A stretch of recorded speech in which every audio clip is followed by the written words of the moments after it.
This tutorial aims to give you an introduction to the Institute of Acoustics Diploma in Acoustics and Noise Control, and to give you some understanding of what is involved in taking and passing the various parts of the diploma course. The photographs you see here were taken during laboratory sessions in Liverpool for candidates taking the tutored distance learning version of the diploma, which we'll learn more about later. The Institute of Acoustics Diploma in Acoustics and Noise Control is intended to provide sufficient specialist academic training to satisfy the educational requirements for corporate membership of the Institute of Acoustics. The diploma has been offered since 1975, and to date more than 2,500 candidates have gained a diploma, and most of these have then gone on to gain the 3 or more years of professional experience required to become corporate members of the Institute. To obtain the diploma, you need to pass 3 compulsory modules: the General Principles of Acoustics module, the Laboratory module, and the Project module. And you need to take 2 specialist modules chosen from Building Acoustics, Environmental Noise, Noise and Vibration Control Engineering, and Regulation and Assessment of Noise. There are 2 routes for studying for the diploma. One of them is centre-based. At present, there are 4 accredited centres at the universities of Derby, Leeds Beckett, London South Bank, and Solent. They require attendance for 1 day per week, usually, and they spread the experiments for the laboratory module through the first term. The other route is through tutored distance learning. This involves self-study of course notes supported by 10 face-to-face or online tutorials. There are 5 for the General Principles of Acoustics module, which is described in the next slide, 4 for the specialist modules, and 1 for revision. There are 3 distance learning centres at Edinburgh, Dublin, and Milton Keynes. The distance learning programme requires attending laboratory classes in Liverpool, Dublin, or Dubai. Candidates registered for the tutored distance learning version of the diploma are given access to a range of materials and learning aids online through the IOA Moodle classroom.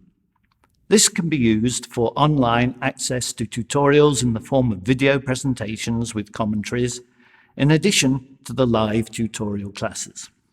The diploma takes a little over a year from initial classes in September to final project submission in October the following year. If a case is made before starting the diploma, it may be possible to spread it over 2 years, but we don't encourage this. You will have to resit any parts you fail at the first attempt in the following year. Normally, marks for assessments that are passed can be carried over for only 1 year. If, for some reason, a 3rd year is needed, then the assessments for all previously failed modules have to be taken again. But note, there's a limit of 5 years from initial registration for completing the diploma. This is to make sure that the content has not become outdated. The General Principles of Acoustics module is the longest, since it introduces all of the ideas, definitions, and concepts that are needed for subsequent work. It's a first introduction to topics like the fundamentals of sound, sound propagation, sound measurement, sound absorption, sound insulation, noise indices, and noise and vibration control. It covers many of the topics that are pursued in more depth in the specialist modules. Unit 1 on basic concepts and principles, and Unit 4 on sound propagation are longer than the other units. The detailed syllabus is available on the IOA website. There are 2 coursework assignments. Usually one is more numerical and the other is more discursive, and they have deadlines in December and in the following March. These 2 assignments contribute 40% of the final mark for the module. That's 20% each.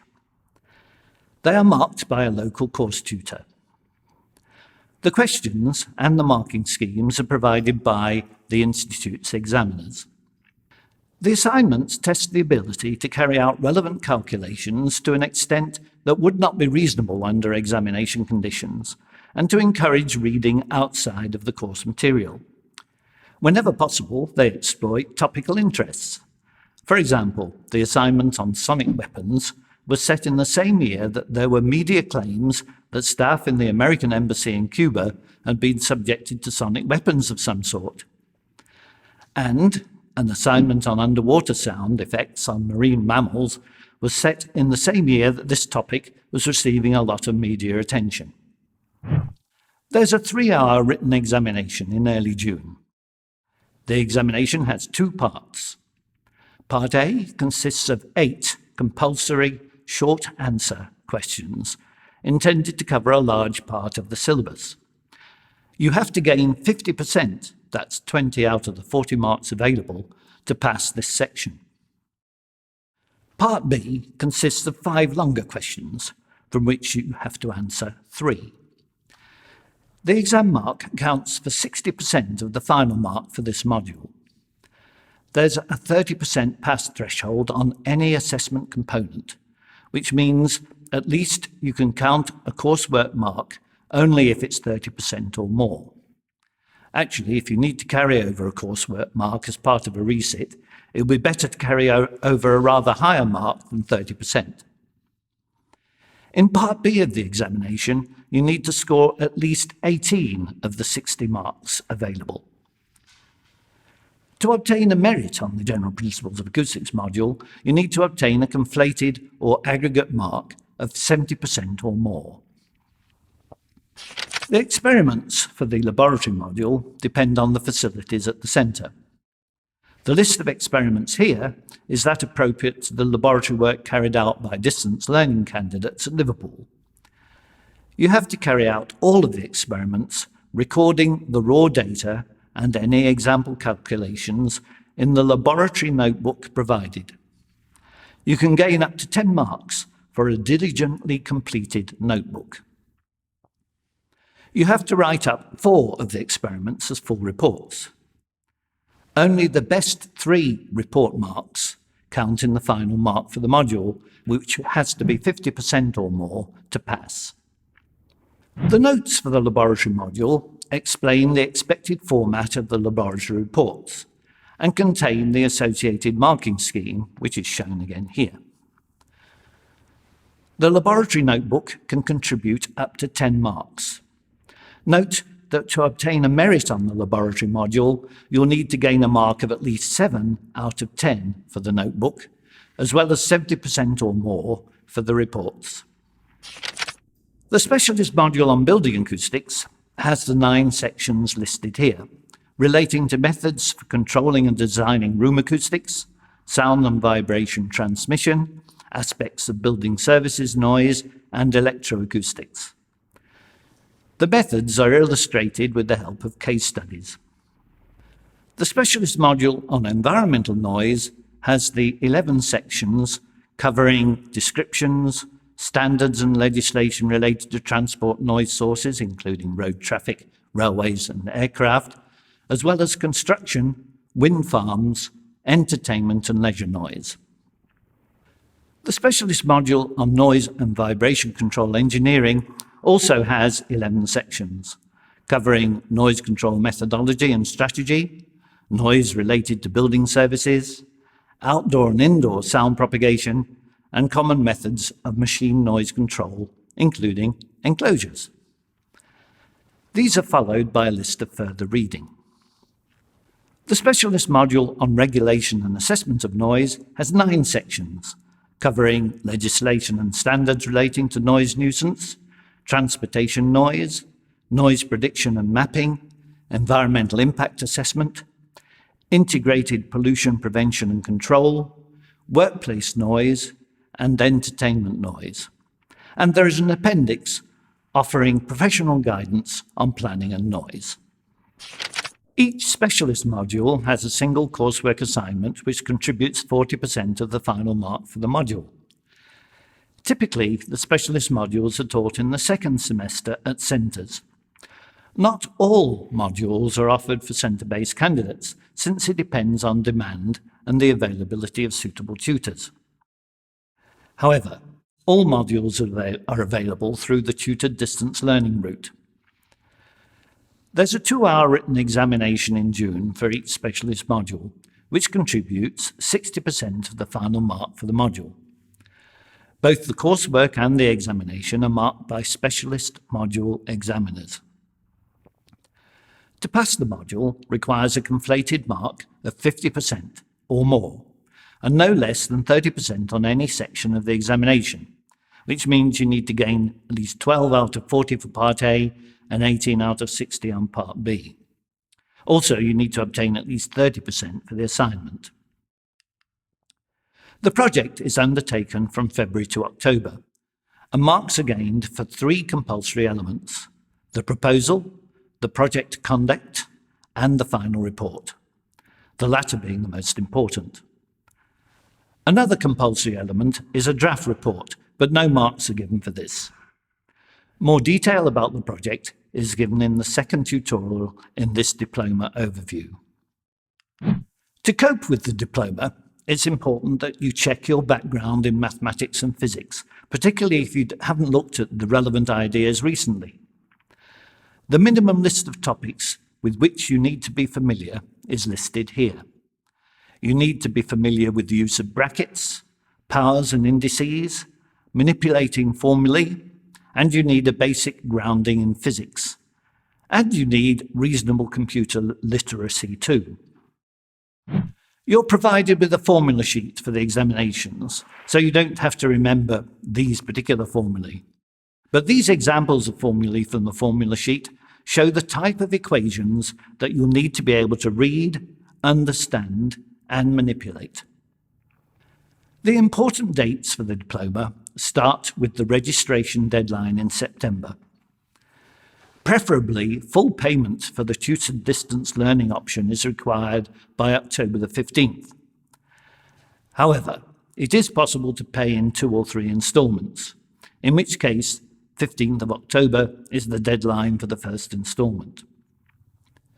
Access to the distance learning course materials on the IOA Moodle Classroom is restricted until the October payment has been received by the IOA Accounts Department. Centre-based candidates have payment deadlines set by the centre.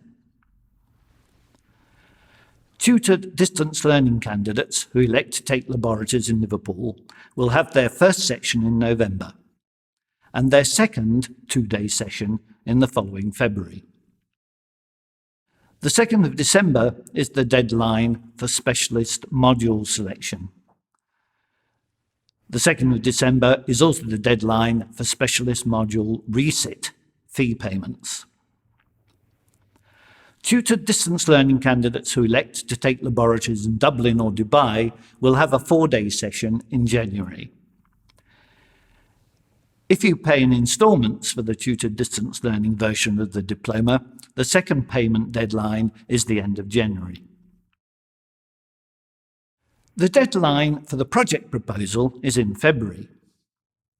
And if you're paying in 3 instalments for the tutored distance learning version of the diploma, the final payment must be made by the end of April. As mentioned before, the written examinations are over 2 days in June. The deadline for the draft project report has to be arranged with your project tutor, but in no event will it be later than the 15th of August. The exam and coursework marks are moderated by the chief examiner and the other diploma examiners in August, and results for all the modules except the project are issued before the end of August. The deadline for the final project report is in the middle of October. These are marked by local tutors and the project examiner, and that means that final results are not made available until December. Here are the pass rates for various diploma modules for the last 10 years. Typically, at least 70% of those who register obtain the diploma. Although the diploma is postgraduate, since the normal entry requirements is a relevant degree, It has not been externally validated as a PG dip. Consequently, diploma holders can't use the postnominals PG dip. On the other hand, the diploma is accepted as the educational requirement to become an associate member of the Institute, and eventually, after gaining the required professional experience, MIOA. The majority of the diploma content is at master's level, and the diploma enables advanced standing of 90 credits on some MSc courses listed in the next slide. Many consultants will require new members of staff without previous experience of acoustics to undertake the diploma, and eventually to seek corporate membership of the Institute. Many job vacancies specify that applicants should hold the diploma. Also, the diploma can be used to give advanced standing, equivalent to the first year, on acoustically related 2-year MSc courses at Derby, London South Bank, Solent and Leeds Beckett universities. The next slide mentions that the diploma offers a route also to chartered engineer status. Diploma graduates who obtain 3 merits, including a merit on the General Principles of Acoustics module, typically a merit grade on this module requires a conflated mark of at least 70%, may be considered to have met the M-level educational requirements for achieving Chartered Engineer (CEng) status through the Institute of Acoustics. CEng will also require that candidates have an accredited 3-year degree in a relevant subject, or an equivalent qualification. Here's a picture of the certificate you get when you pass the diploma. The diploma involves a lot of hard work, but opens up many opportunities for interesting careers in acoustics. Good luck with it. Please make use of the Diploma Handbook, in which all of this information and more is available.